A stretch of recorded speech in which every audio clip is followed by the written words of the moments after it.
He really thought he ate. Oh, I'm on a date right now. Oh my god, Sophie, don't look. He just kicked my man out of his own home.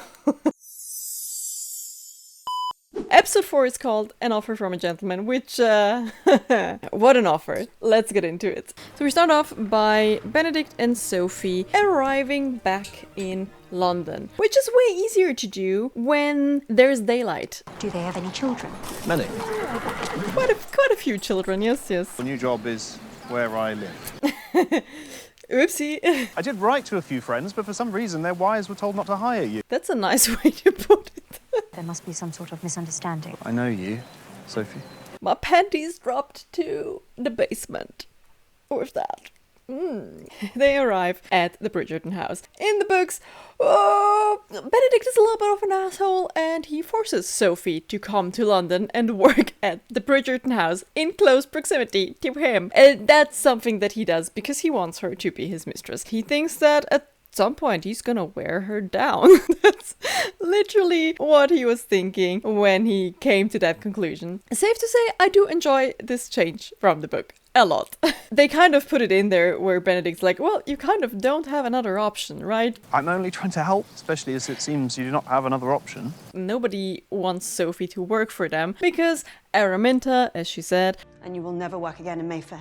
I will make sure of it. So yeah, they kind of put it in there, but in a nice way that does not make Benedict super weird, because in the books, Sophie doesn't have a choice because Benedict forces her. He says, well, she can either come freely, or he's gonna report her to the police that she stole something. And then he will ask the police to release her into his custody as a punishment. So she would be a slave. Yeah, this is way nicer. I understand you saved my son's life, Sophie. Well, perhaps my girls would benefit from a lady's maid. Eloise could use a push. Eloise could use more than just one push. Like 5 at least. I love this scene. This is so good. They talked about it like on end, but like I love it as well. Like he goes up and she goes down. We basically have Violet being like, well, we do not need anyone right now. Unfortunately, there are no positions at present. There's a little bit of a contradiction. So Violet's like, we do not need anyone. Yet neither Hyacinth nor Eloise have a lady's maid that sits around with them. Well, perhaps my girls would benefit from a lady's maid. That seems a little bit odd. In the book, it's different, and Violet doesn't even say that they don't need anyone. She's like, yeah, sure. The more the merrier. We have so much money. We're so wealthy. So there's none of that going on, but it makes sense to have that in there because they kind of wanted to show that Araminta actually talked bad about Sophie. Nice onboarding. Miss Bridgerton always has her... What's up with the wall? Why is the wall scuffed like that? Like, do they bump in there with their trays? What's going on? This is crazy. I'm actually wondering if it was like that. You did all the cleaning and mending and washing and brushing. I did all of it. I'm like, what? If you've worked at the Bridgertons for a long time and you hear something like that, you're like, what? Of course, Sophie being helpful, as always, carrying out the jellies. And unfortunately, well, there's gonna be, of course, the Bridgertons, because that's where they live. Very well, everyone to the drawing room for tea. Why? He keeps doing this thing. He acts like he's just, stretching, because he's, like, so cool, and he doesn't care. But then in reality, he's, like, super insecure. That I've returned intent on finding the lady in silver. I thought you had given her up. I would not give up Well, so you easily. did. You I'm did. determined to find her. For my son, who is eager to find a wife, anything. What was that? Look at his face. He's a little bit like, I want to find a wife. I believe this is the face of, do I want to marry a lady who is not Sophie? Not so sure about that. I think that's what his face is saying here. And of course we get a nice montage of Sophie working at the Bridgertons. We've only seen the view from the Bridgertons. Like, you don't really talk or see the maids at all. You just see the finished products. And like also the way the Bridgertons behave. They behave like there are no maids. I mean, look at this. Yeah, of course it's funny, but who's gonna clean that up? Why is she cleaning up? Isn't that the one that brought out the jellies? Shouldn't she have like the bringing the jelly job? So we have the miniatures, and Benedict and Violet are obviously trying to find her. It is about Marie Saleh.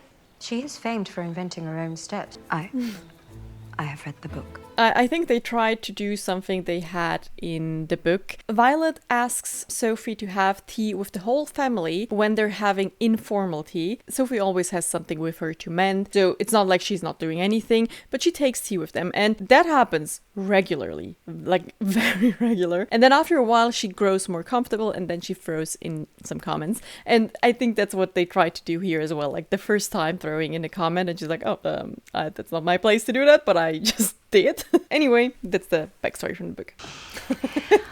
I would like to Does have not know how to like, tea, but speak I frankly. do not know how to do that. Evening tea with someone alone. Everyone drinks tea, Mom. Yes, that is true. Yeah, everyone does that. Everyone drinks tea, of course. How did she get so many children when she's so awkward around that? Life is meant to be lived. Aww. Why does it make me so sad right now? I love that we're getting this for Violet, not only because she deserves it, but also it must be so hard to like actually find the love of your life and then lose them and then move forward and try to find joy in that area again. I don't know. Oh, it just moved me again too much. Again, look at him, like being like as scratchy, scratchy. Are you still cross at me for bringing you here? No, everyone has been so generous. When we were at my cottage, do you remember asking me about whether I ever felt out of place? I swear, I've watched these episodes 5 times. I do not remember her asking that. Ever. Did I miss that? At what point does that happen? And I just watched episode 3. No, she didn't. She didn't ask that at all. Okay, so theory. Either there was a scene that they then cut, and that's why it's not in here, at my cottage, or he starts mixing up Sophie and the lady in the silver gown. Because I believe the lady in the silver gown asked that, like if he ever felt out of place. And that's why Sophie's like, oh yeah, I remember, because she remembers asking it, but she does not make the connection that she didn't ask it at my cottage. She asked it at the ball, right? Am I crazy? I will have to check that. I just checked it. I was right. It's actually, Benedict is mixing it up, and the actor actually talked about it as well. I found an interview where Luke Thompson's like, oh yeah, the fandom picked up on that, and that's like a little fun thing. So I wasn't the only one, of course, but I was also right. Yeah, that's that. It is a slippery little thing, and I cannot find my wallet. Slippery little thing. May I? Oh, my man is pining for her so badly. So badly. Oh, this scene is so well shot. It's giving Canthony, like when he's like, "You're the bane of my existence. And it turns. and the object of all my desires." Oh. He's pining for her really bad. Well, our mother told Penelope, who told me that you were back on the hunt. You and Penelope and our mother are correct. This is cool. I love that. Everything is just passing through. You cannot hide anything from anyone. Now that I can barely remember Benedict, what she it's looks been like. a month. Get yourself together. You remember Miss Virginia? Of course. The seed that has been planted, and now it's being watered. It's gonna turn into problem later on, but we'll get into that. We must marry according to class, but we do not always love that way. Am I going to comment on that or not? Mr. Mondridge is not a gentleman. He does not possess a title. He does not possess land. His son possesses land through his wife. What the fuck was that? No. This is a nice, happy video. No, this is not gonna be a nice and happy video. Might as well start now. So then we have Benedict, of course, looking over there. And they look so in love. And they are really cute. And it's so nice for them. I would like you to share tea with me. We can start with how someone as educated as yourself ended up in the countryside. So obviously we have Violet questioning Sophie and trying to find out why does she know so much and like why is she educated at all, let alone so well. And Sophie gives her classic answer, of course. The lady I worked for was kind enough to let me sit in on her children's lessons. In the book, Violet even asks her more questions because Violet is smart and some of the details are not really aligning. She's not telling Sophie yet. This classical story that she kept telling everyone. The lady I worked for was kind enough to let me sit in on her children's lessons. When people don't care, it is enough. But when people do care and when people actually want to find out, some details are missing and Violet is onto it. I was about to leave. No, you do not have to. Not on my account, really. He's still trying to be like, yo, no, do whatever you want to. Like, I'm not forcing you to do anything. Why does he swallow convulsively like that? Benedict is very nice to her. If you wish to stay, I do not want to jeopardize that for you. In the book, he's actually actively kind of seeking her out to tease her a bit. I love how they're talking about the countryside and that Sophie misses it. That's very, very cute. I do miss our time in the countryside. Oh, that made him very happy, didn't it? But Benedict realizes that he actually really likes her and he doesn't like when she goes. He doesn't want her to leave, he just wants her to stay. Ah, Violet. He's like, oh, I do not look so bad. Like, look at me. Like, does she never look at herself in the mirror? And she's like, ah, fuck. More thrilling. And did he just rip out? He just ripped out the button that Sophie buttoned up. What the hell? Why is he so aggressive? Oh my god, okay, I didn't notice the first 4 times. Mrs. Mondridge has a neighbour. It must be her. Her name is Miss Hollis. Miss Hollis. He doesn't like the name. He's like, Hollis? The panic is settling in. I think this is basically him realizing we have her, but do I want her? Because Sophie, I like Sophie, actually. Violet. Where she notices him staring. We obviously have Benedict trying to interrogate Miss Hollis. Do you enjoy swimming? Per me pas bien. Some tutors have said that my pronunciation could be improved. He called Sophie a tutor. I would happily disagree. Whoever told you that is a fool.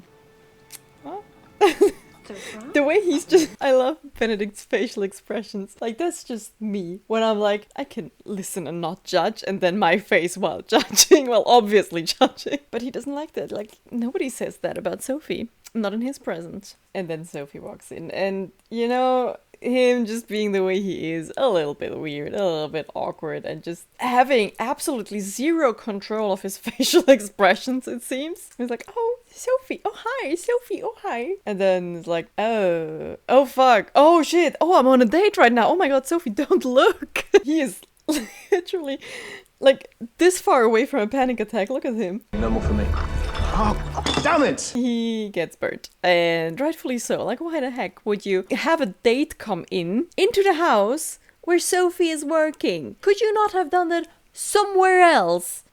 Benedict. Violet is completely shocked. It is rather late, is it not? What a nice way of kicking someone out after just filling up their cups with tea. It has always been a dream of mine to visit Bridgerton House. Surely you were here for the masquerade ball. Violet is feeling bad for him, but she's also like, what the fuck was going on there? And then we have Violet doing her thing, where she's like, why are they acting like this? There's something going on there. Forgive me, but you shouldn't have to witness it. It is highly unhelpful when you say things like that. It is highly unhelpful. She can never compare. Compare to what? Why are you always here? A bachelor's not meant to live in their bachelor lodgings. Oh, that's quite a burn. But yeah, you're right, Sophie. She just kicked my man out of his own home. Everything she says to Benedict right here, like... You are a gentleman. Gentlemen meet eligible young ladies, and I'm a maid, and I clean up after. It's the way of things. That's the way of things. At some point, you are going to get married, and maybe you should pursue something with Miss Hollis. She seemed nice. Pursue something with Miss Hollis. Those are thoughts of Sophie in the books. I mean, in the books, they also have like a short conversation where she's like, at some point, you are going to get married, and then what? At this point, she just tells him how she feels and how she thinks about it. But I find it also very interesting that they left my cottage with Benedict fearing that Sophie actually never wanted to kiss him. Then they arrive here. She's like, I cannot work for you. And he's like, you won't even see me. Because he maybe thinks that she's feeling uncomfortable about it. But then she tells him the day before how she misses being at my cottage. And he's like, oh, she also likes me. It's not just me. It's not just me being a weirdo. Now he's here feeling bad about making Sophie go through this situation. Having to see him trying to court a lady. You know how hurtful that is? It's not just him, like, I don't know, dating someone else. It is literally this is someone who is suitable for me because you are not in my class. Like, you are beneath me. That's just very painful. But I find it very funny and cool that she kicks him out.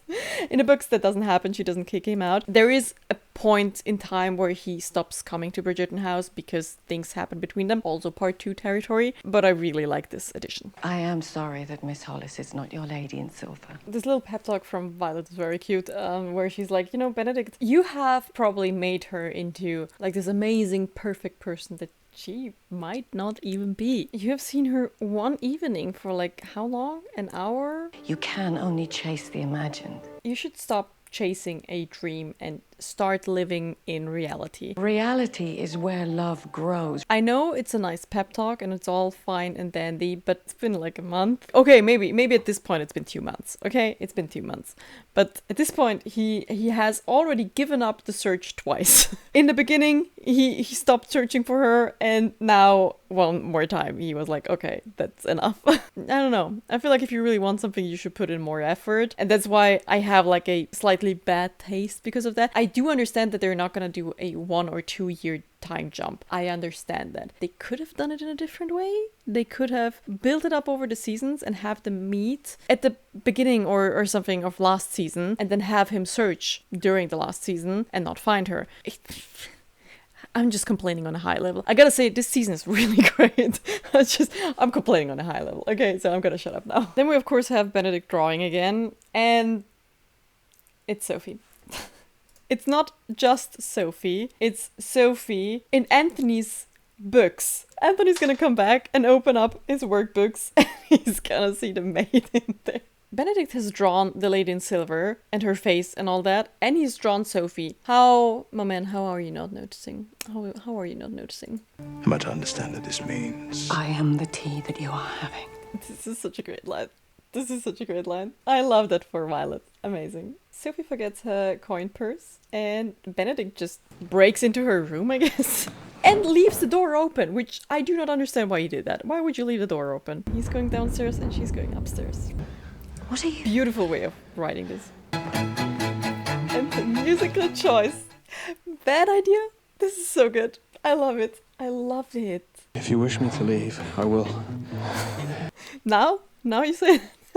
The reality of you has become more tantalizing than any fantasy ever could be. I love everything he says, but I cannot help, especially at this line, I cannot help but hear Peter Baelish when he talks like that. I know it's supposed to be like hot and, you know, just like silently whispering and stuff, but he just sounds like Peter Baelish. His little speech he's having here is similar, but way better than the one he had at the lake scene in the book. I talked in my episode 3 review about the lake scene and everything that happens. He kind of did that as well. He said, I want to be there for you, I want to be your anchor, I want to be your like rock or something like that. But I gotta say, I like the words here way better. I meant it when I said you deserve better. I'm determined to give it. The way he talks is giving Peter Baelish. Be my mistress. The way he says. He really thought he ate. He was like, oh yeah, she's gonna like that. She's gonna love this. Be my mistress. Oh my god, Benedict, no. You have read the room very, very wrong, my boy. In his defense, right? In his defense, to him, being a mistress is not like a bad thing. I know it's looked down upon and stuff, but for someone from the working class to become a mistress is kind of a promotion. I do understand that he does not fully connect that is not the nicest thing to just be dependent on the man. I mean, most women in society are anyway, but you know what I mean. I do understand it. And also, you know, with the backstory, with this other guy who told him, I have this mistress and we fell in love and everything's nice and we're happy now. And then he sees them while he thinks about Sophie and touches his little button that he then later on rips off. I do understand and I do see how this happened. I do... You know, it makes sense. But my boy, you did not eat as well as you thought you did. And he's now waiting for an answer. He doesn't understand, like, why she looks so confused. And she just leaves. And I'm honestly not sure whether he knows that this was hurtful. Because he looks so confused. He also lets her go. He doesn't even try to go after her. But what I have to say, part 1 will end with an offer from a gentleman. We got that right. I'm looking forward to part 2 and I see you there. Bye.